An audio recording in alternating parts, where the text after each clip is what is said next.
सफलता पाने के लिए हर व्यक्ति मेहनत करता है, लेकिन जैसे जैसे वह सफलता के नजदीक पहुंचता जाता है, उसके अंदर घमंड आने लगता है और वह अपने आप को गुरु से ज्यादा बेहतर मानने लगता है। लेकिन जब वह बिना गुरु के मार्गदर्शन में आगे बढ़ता है तो उसे बहुत सारी परेशानियों का सामना करना पड़ता है। तब उसे समझ आता है कि जिंदगी में गुरु क्यों जरूरी होता है। एक बार की बात है, एक गांव में एक कुम्हार रहता था। वह अपने परिवार का अच्छे से पालन पोषण करता था। उस कुम्हार का एक बेटा था जिसकी उम्र 15 साल थी। वह लड़का खेलता कूदता और पढ़ाई करता था और कभी कभी वह अपने पिता की माटी के घड़े बनाने में मदद भी करता था। जब लड़का घड़े बनाता था तो वह घड़ा अपने पिता को बताता और पूछता कि पिताजी घड़ा कैसा बना है। तो उसका पिता देखता और बोलता घड़ा तो अच्छा बना है, लेकिन इसमें एक कमी है, उसको ढूंढो और ठीक करो।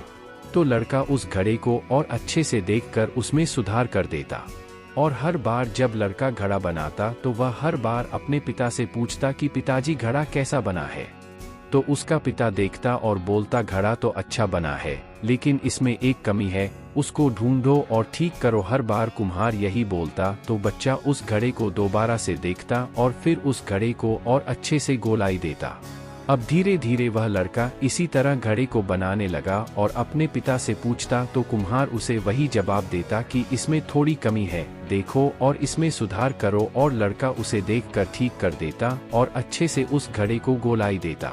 और ऐसा होते होते एक समय ऐसा आया कि मार्केट में उस लड़के का घड़ा 500 रुपए का बिकता और उसके पिता का घड़ा 400 रुपए में बिकता। अब कुछ दिनों ऐसा ही चलता है और लड़का घड़े बनाते समय फिर अपने पिता से पूछता है कि पिताजी घड़ा कैसा बना है। तो पिता फिर वही जवाब देता है कि घड़ा तो सही बना है, बस थोड़ी सी कमी है, देखो और उसे सही करो।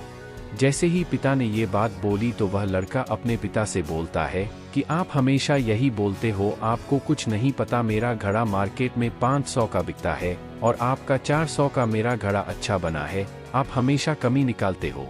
तो पिता चुप हो जाता है और फिर बोलता है कि ठीक है बेटा, तुझे जैसा अच्छा लगे बना। और फिर पिता अपने काम में लग जाता है और लड़का अपने काम में लग जाता है।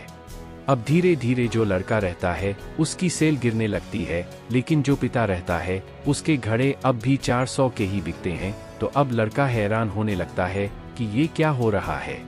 कुछ दिनों बाद उसके घड़ों की प्राइस और कम होने लगी तो वह परेशान हो जाता है और कुछ दिनों बाद परेशान होकर अपने पिता के पास जाता है और उनसे बोलता है कि ऐसी ऐसी बात है, मेरे घड़े अब कोई लेता ही नहीं है। तो वह जो कुम्हार होता है वह अपने बेटे को बताता है कि ये जो तुमने मुझसे बोला था कि मेरा घड़ा इतने का बिकता है और तुम्हारा घड़ा इतने का, तो यही बात कुछ समय पहले मैंने अपने पिता से बोली थी, जिसकी वजह से मैं यहाँ तक सीमित रह गया क्योंकि मैंने गलती की उस बात को समझने की। लेकिन तुम इस बात को समझो कि कोई भी काम हम करते हैं तो उसमें कुछ न कुछ कमी रह ही जाती है और उस काम को और अच्छे से किया जा सकता है। इसलिए कभी संतुष्ट मत होना, हमेशा सुधार के लिए सोचना, क्योंकि हम हमेशा पहले से बेहतर कर सकते हैं। तो इस कहानी से यह सीख मिलती है कि हमें किसी भी काम में कभी भी हमें घमंड नहीं करना चाहिए, क्योंकि जब घमंड आता है तो हमारे सोचने समझने की शक्ति को खत्म कर देता है।